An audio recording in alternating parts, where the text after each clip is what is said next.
this is a family day. And what I mean by that is we're going to do a couple of things that have to do with being a family. And in the book of Acts, you see, as God began to put the church together, there were moments in that early family that he would call some to stay and some to go. And in that going, by the way, it's never comfortable. It's not comfortable for those that are staying, and it's not comfortable for those that are going. But nonetheless, there's a response that needs to be had. And that response is one of faith. Because whether it's the road is clear or not, it still takes faith to leave or to stay. Because where God has you doesn't always mean that everything is perfect, but it still takes faith to stay. And then where you're going, it's not always easy, and it takes faith to go. But what I love about God is in the stories in the book of Acts is you see how every chance God used people wherever he sent them for his glory. And it didn't mean it was always easy, but it meant that he was the one that was initiating the experience.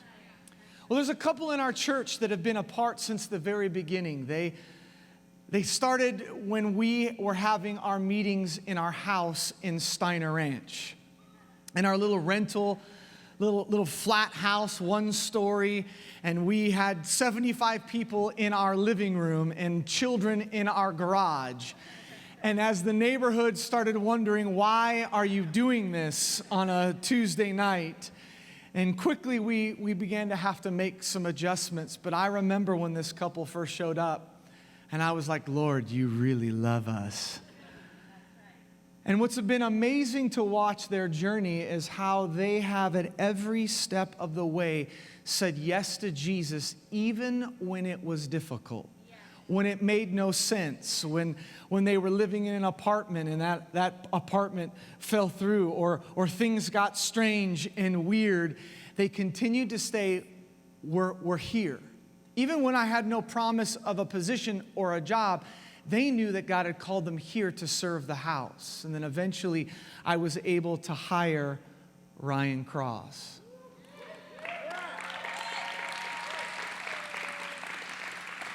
We hired them as our youth pastors and watched them begin to cast vision and see our young people grabbing a hold of the experience of who Jesus is. And he began to do our social media and all sorts, and to watch them lead worship when my sister was out of town, or be a part of creating and the videos that they've been able to produce. And it's been an absolute honor and a journey to be a part of what God has birthed here and what he's going to continue to do in their life. And so today is their last Sunday. But when I say it's their last Sunday, it's just their last Sunday sitting right there and right there. But investment is forever. If relationship is the foundation for everything, then just because I don't see you eye to eye doesn't mean that we don't value and invest continuing moving forward. And so what I'm so excited is that we get to be a part of the journey. And I just want to let you know, I'm so proud of them. And I'm so proud of the way they have gone about in honoring what God has been speaking to them for their next season. And so I've asked Ryan to come up. He's going to preach and kind of share a little bit about what God has been doing. And then we're going to pray for them.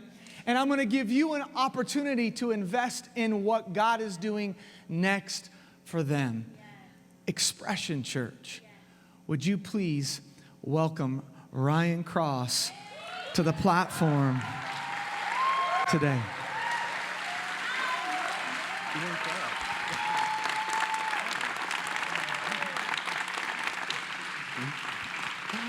Oh, Keen, you better start playing right now. Right now. Because there's going to be so many awkward pauses where just tears. Cassie leaned over and she was like, you're going to do great. I'm like, Cassie, don't talk to me. I'm on the verge of tears. Don't even look at me, Cassie. Someone told me that I look like a waiter at a Mexican restaurant this morning. First of all, that's racist. Second of all, Don't think we all didn't notice John Carr playing the trumpet today, so maybe there can be a little mariachi band thing happening here. I wear the shirt, you bring the trumpet. We'll do it to the tune of the Beatles. Also, don't think that we didn't all catch that happening this morning. It was amazing. Hey, before I forget, and because it's super important, I just want to invite and remind everyone to our EYC Summer Conference. It's happening in 2 weeks today. At the end of the service, there's going to be our amazing leaders at the back of the auditorium. They're going to be handing you one of these. Look, you just have to know that God is doing something new. He's doing something powerful. He's doing something big in and through the young people of our church. We're headed into a new season where God is doing a new thing that's going to equal new and fresh life. It's going to equal new healing. It's going to equal salvation, revelation, revival in our young people. So no young person is going to want to miss out on this year's summer conference. So everyone's going to get one because everyone knows someone that needs to be here. Okay? So at the end of the service, you're going to get one of those before you leave, and that's going to be awesome. I hope you'll forgive me this morning because I do feel like a little bit of a mess this morning. Like Pastor Ryan said, 9 months ago, God began to speak to Joy and I about moving to LA. And when he first started to speak, it was crazy, it was bizarre. We tried to fight it for a minute, but we knew it was real. And so we wanted to make it as hard as possible for God. That's kind of what we decided. We're going to make it as hard as possible. And because we know that God moves with honor and he moves within submission, we put the ball in God's court and we waited. And in his timing, through him speaking, he's brought this thing about. So this is not a transition about opportunity. This transition is not a reaction to an offense. This transition is Joy and I and the leadership of this church endeavoring to be as faith-filled and as obedient as possible. And as Pastor Chad has told me, when it comes to God, there's only one response, and that's yes. So this is us saying yes to what God is doing. This is the leadership of this house saying yes to what God is doing, because we know that God moves in goodness towards goodness. And so we're excited for all of the goodness that we are about to see together as a family, because family we will forever be. So yeah, I'm a bit of a mess this morning for a couple reasons. The first reason is that this transition was not born out of looking for greener grass, because I'm 100% convinced that greener grass does not exist outside of Ryan and Dana Maloof. 5.5-ish years ago, we showed up, and services weren't really even happening yet. We showed up to an interest meeting at River Place Country Club, and I remember walking in, and Jack Maloof, who I don't know how old he was then, but he was the same size. I don't know. He was like 6 years old, but he was literally the same size. And I remember we walked in, and Jack was standing at the door, and everyone that was walking in, he was handing them dollar bills. And I remember as he was handing out those dollar bills, I remember taking it, and I remember thinking, I should hold on to it. I remember thinking that this was going to be a place where I was going to be invested in. And I know it's just a buck, so that's not representative of the last 5 years, but it is representative of Ryan and Dana Maloof. It's representative of their willingness and their zeal to invest in people that they just met, to invest in people that look a little messy, that don't have it all together, because they love. I mean, they love deeply, they love without reservation. And so I've said it once before in a birthday card, but I'm going to say it again today, that anything that God allows me to do in terms of leadership, in terms of ministry, will be a direct reflection of this couple. So, I love my parents, my mom and dad, they're amazing. But God knew that I needed a spiritual mom and dad. He knew. And one of the greatest gifts that I will ever receive is God giving me Ryan and Dana as spiritual mom and dad.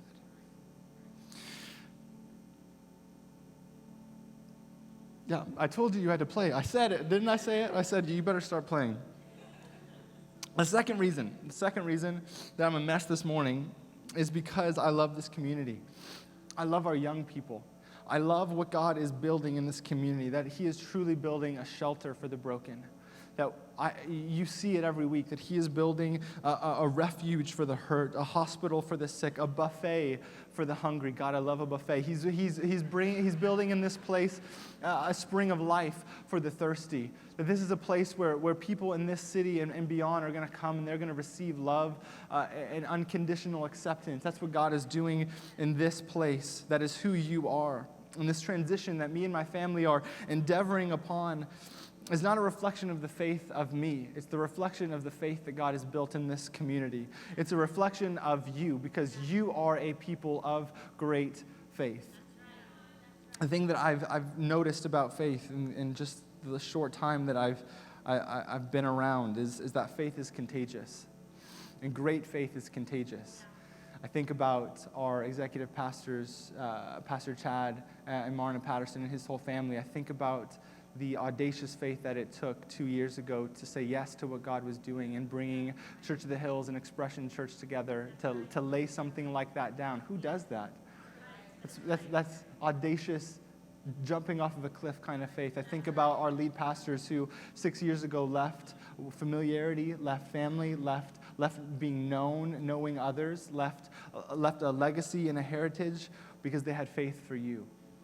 I think about my best friends are now generations pastors, Lauren and Faustin, who never even wanted to do children's ministry, but are now about to step into leading an entire generation from birth to high school into revival. Places that we've never been before, doing things that we've never seen before.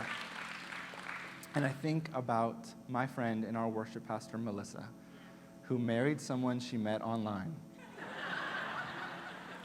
If there has ever been great faith, hopefully he doesn't murder you. No, he's not going to. We all know Brad. He wouldn't do something like that.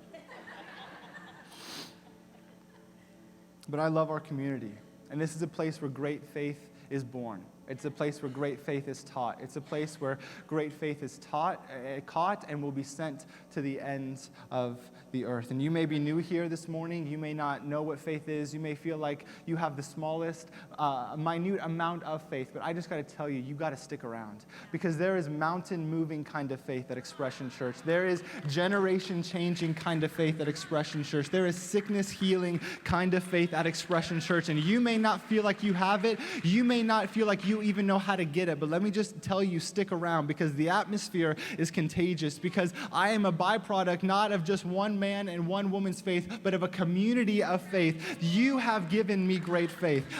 When we leave this place, when we head out, we know we don't go alone. We know, and these stories will stay in our minds of how God came through, of how he healed, of how he brought the job, of how he brought the provision. You are a community of great faith. God, through Jesus, has grafted us in to a legacy, to a heritage of great faith. It is who Expression Church is. So yeah, this whole transitioning to LA thing, this whole not even knowing where I'm going to work when I get there thing, this whole, well, God, we think we heard your voice, so hopefully we don't screw it up kind of a thing, is not a byproduct of my faith, but of the faith that God is building in this community. It is who we are. So don't be surprised if God leads you to the edge of a cliff and asks you to jump. Don't be surprised if God is asking you to do something that seems impossible, uncomfortable, out of this world, insane. Don't be surprised, because it's not just who you are, it's what God is building in this place. And why is he building it in this place? Because he knows what it takes to do what he's asked us to do, and that is great faith. Great faith. And finally, the last reason I'm a mess this morning is because I am absolutely, completely, insanely obsessed with God, in love with Jesus, and addicted to his presence. Some of you may know my story. I grew up in church. I was sexually molested as a kid. My parents were pastors. Ended up getting a divorce. Things got ugly, gross. I got hurt, and I love my parents, and I would never speak ill of them. But my road was not without its potholes, and life did not make it easy for me to be where I am and who I am. And I wasn't perfect along the way, but I did make some good choices. I didn't have all the right situations and environments, but God did give me the best guides. But I am here this morning because of one person and one person alone, Jesus Christ, who, when I felt unlovable, loved me. When the guilt and shame of my own mistakes were screaming in my ears, he whispered to my heart. And I know that the best thing, the only thing that I would ever be proud enough to say that I've done in my life is I was able to be his. I'm not perfect. I'm not trying to be, but I love that that's not who our God is, and that's not what he asks of us.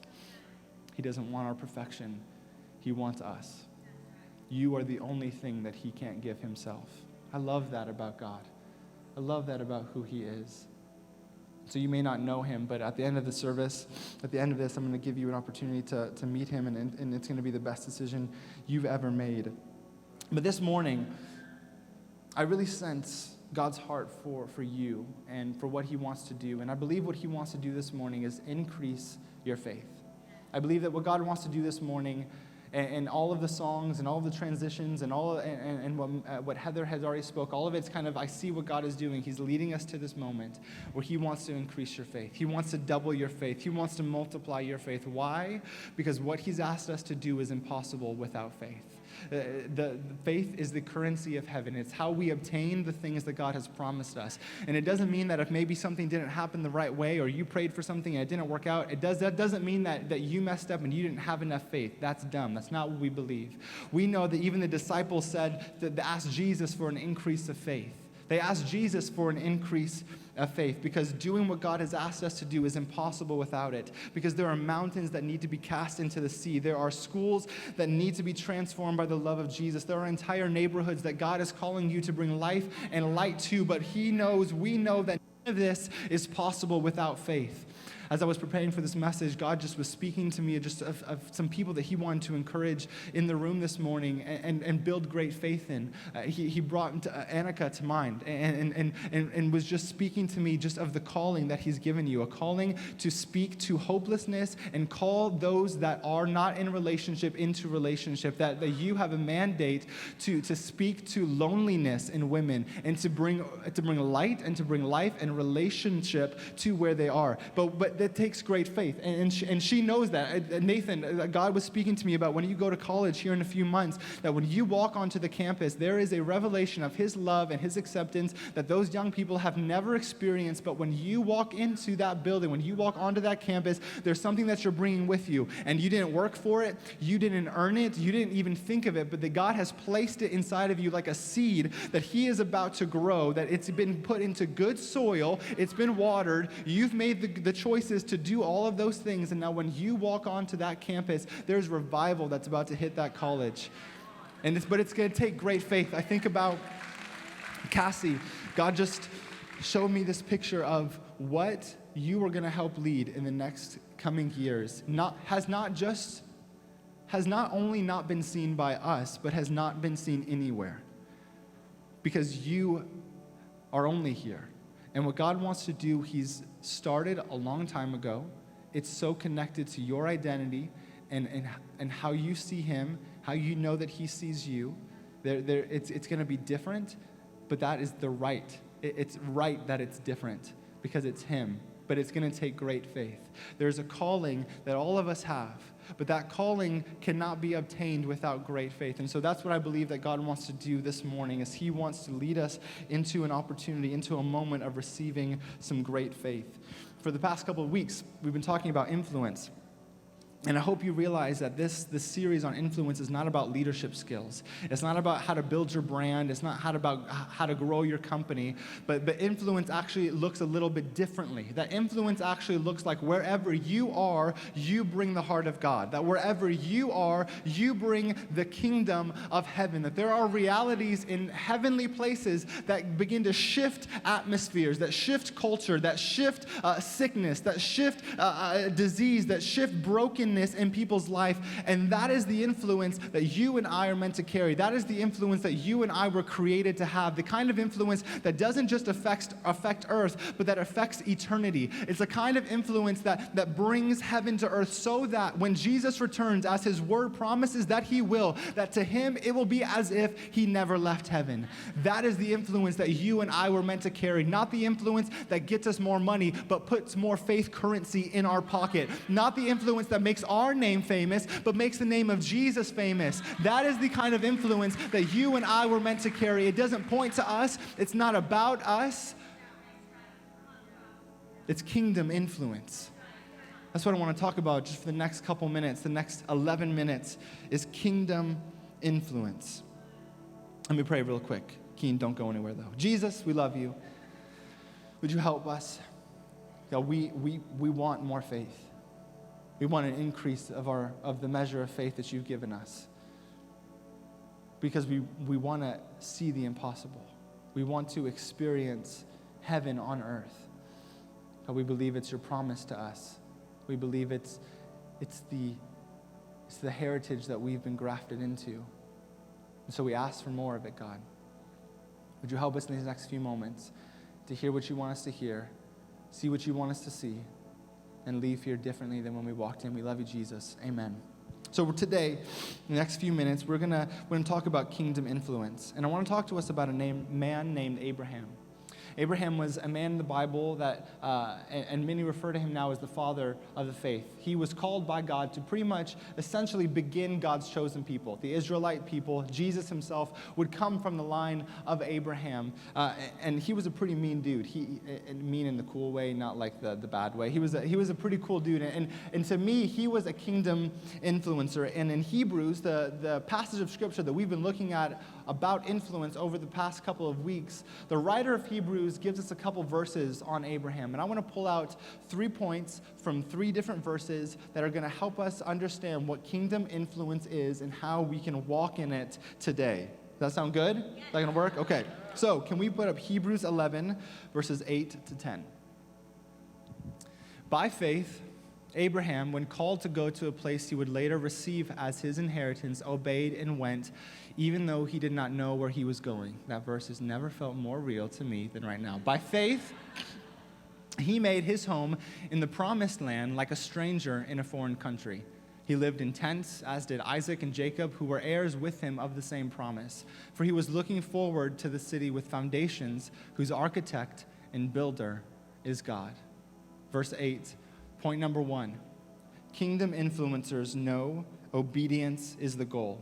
Kingdom influencers know obedience is the goal. I'm going to read verse 8 to us one more time. It says, by faith, Abraham, when called to go to a place he would later receive as his inheritance, obeyed and went, even though he did not know where he was going.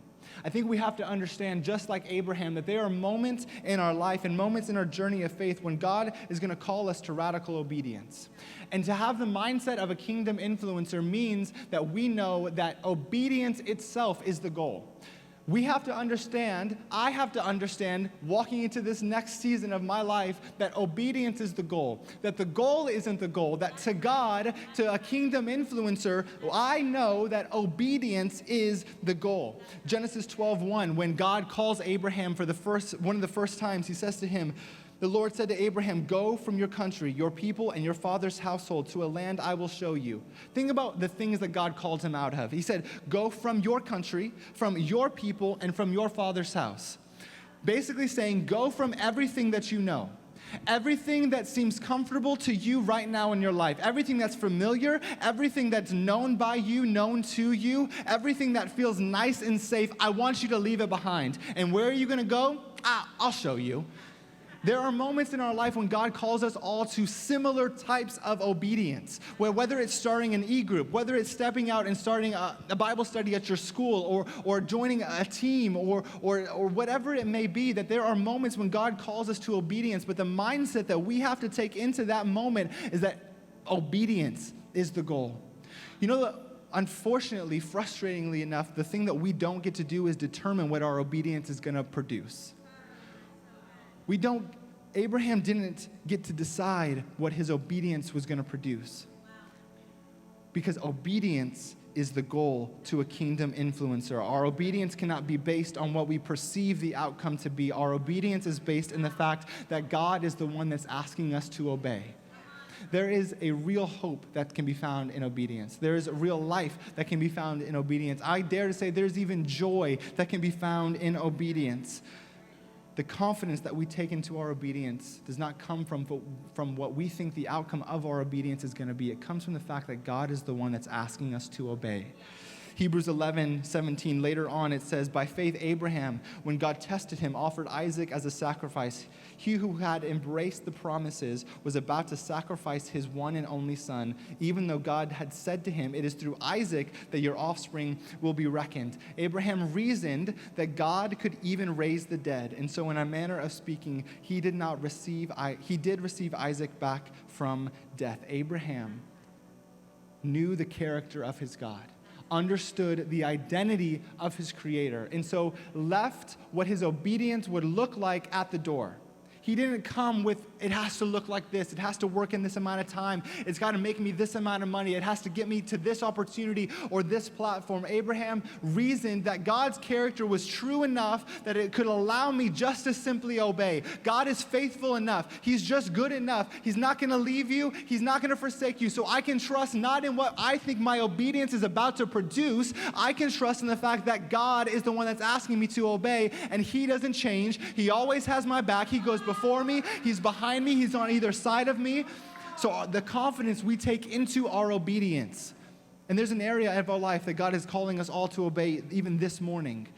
Be obedient with your tithe. Be obedient in faithfulness to your marriage. Be obedient at work and doing your best, the best work that you can do. The confidence that we take in is the fact that God is asking us to do it. I love how there's a commentator on this passage. He says it like this, as just commenting on this Hebrews verse. It says, God did not immediately make known the land unto Abraham, so that it might be lovely in his eyes. God sometimes leads his people in ways they have not known, though they are known to him and are always right.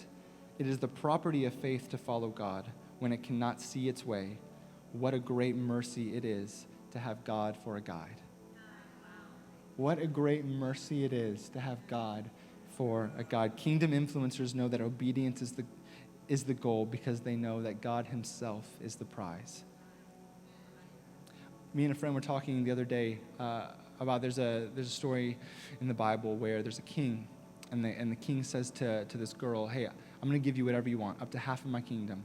And the girl does something bizarre. She asks for the head of one of her mom's enemies. It's real weird. But me and this friend were talking, we're like, man, that's the reality of our God, that he is the King of Kings, and that he's asking us, hey, ask for whatever you want, up to half my kingdom. And my friend was just jokingly saying, well, I'd ask for half the kingdom. Why ask for someone's head? Like, just ask for half the kingdom. And I understand the sentiment, and I agree with it, but I think there's something to be said with, I'm satisfied with the king. I think there's something to be said with, you know what? Obedience can be the goal because God himself is the prize. You can, I get it. I love the provision. I need the provision. I love the blessings and the opportunity. I get all those things, but none of those things satisfy my soul. Not for 1 minute, not for 1 second is my soul satisfied by anything that this world can give me. My soul is not satisfied with the outcome of a job deal or of an interview or of an application or of a relationship. My soul is only satisfied by my God. Kingdom influencers know that obedience is the goal because God himself is the prize. Number 2, kingdom influencers know where home is. Kingdom influencers know where home is. Verse 9 says, by faith, Abraham made his home in the promised land like a stranger in a foreign country. He lived in tents, as did Isaac and Jacob, who were heirs with him of the same promise.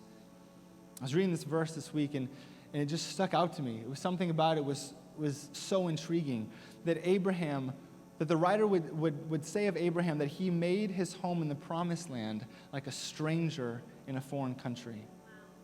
Like a stranger in a foreign country. The place where God had promised him. The place where God said, hey, look around, this is all yours. And yet he lived in it like a stranger, like a sojourner, like a pilgrim. think there's something to be said of kingdom influence and kingdom influencers knowing where their home is. Later on in Hebrews 11:13, it says all of these people, referring to everyone in that chapter, all these people were still living by faith when they died. They did not receive the things promised. They only saw them and welcomed them from a distance, admitting that they were foreigners and strangers on earth. People who say such things show that they are looking for a country of their own. If they had been thinking of the country they had left, they would have had the opportunity to return. Instead, they were longing for a better country, a heavenly one. Therefore, God is not ashamed to be called their God, for he has prepared a city for them.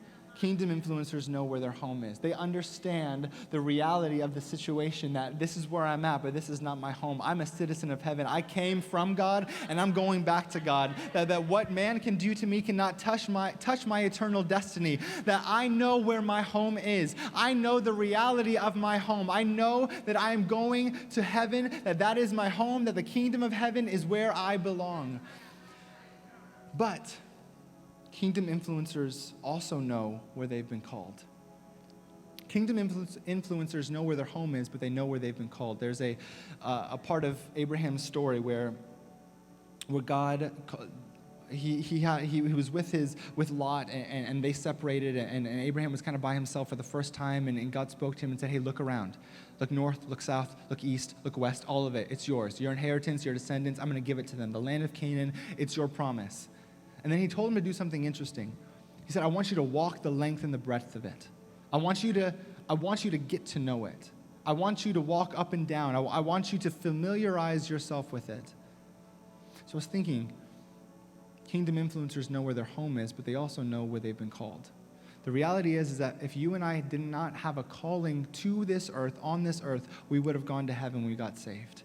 Kingdom influencers know where they're headed, but they know where they're called. Where you're working is where you're called. Where you're going to school is where you're called. Your family, your husband, your wife, your children, they are your calling. That is where you have been called. Look, I know where my home is, but I also know that where I've been called. And so I know that this is the lowercase p promised land, and I'm headed to the uppercase P promised land. But while I'm here, I'm going to get to know it. While I'm here, I may be living in a tent, but I'm going to get amongst it. I'm going to inhabit my calling. I'm going to live every day like God has called me to be where I am, do what I'm doing in relationship with who I'm in relationship with. I know that that's home, but this is calling, and I'm going to live out my calling while I'm here. Kingdom influencers know where their home is, but they inhabit where they're called. Last point. Kingdom influencers see it differently. Verse 10, for he was looking forward to the city with foundations, whose architect and builder is God. Kingdom influencers see it differently. There was a part of Abraham's journey where him and his crew had to fight these people, and then after they fought these people, they won. But I can imagine Abraham being kind of tired, being kind of just feeling, hey, we won, but man, like that was hard. And God came to Abraham. Abraham was in his tent, and it says that God came into his tent. God pulled him, led him out of his tent. It was at night, and he told Abraham to look up at the stars and said, I want you to count them if you can. Classic God humor, asking you to do something he knows you can't do. I want you to count them if you can. So shall your descendants be. So indicative to how God treats us, that he enters into the place where we're at. He's not afraid of the mess. He's not slowed down or deterred by what's happening in your tent right now. But he comes in, he guides you, leads you out, and he reminds you of the promise. The starry night moment, I believe that God wants to give you this morning. And I love what Abraham's response. It's one of my favorite verses in the entire Bible. Abraham's response after God did this for him. It's in Genesis 15:6. It says, Abraham believed the Lord and credited it to himself as righteousness. Abraham believed the Lord and he credited it to him as righteousness.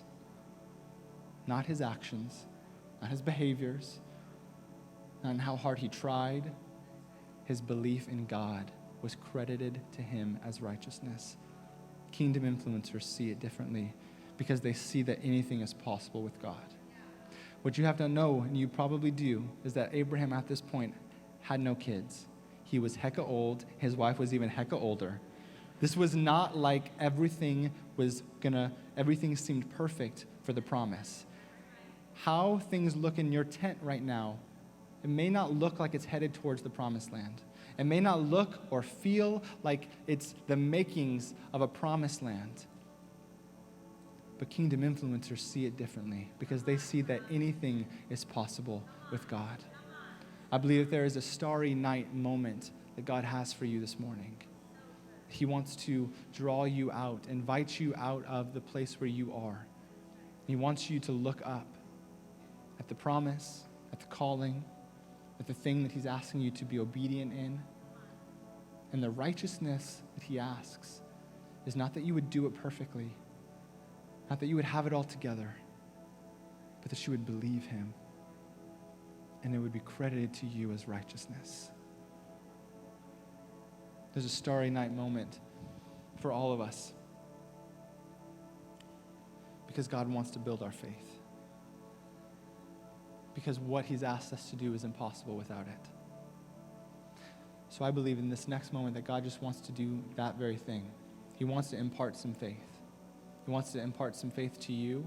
It's a gift from him, a free gift, but we have every right to ask for it.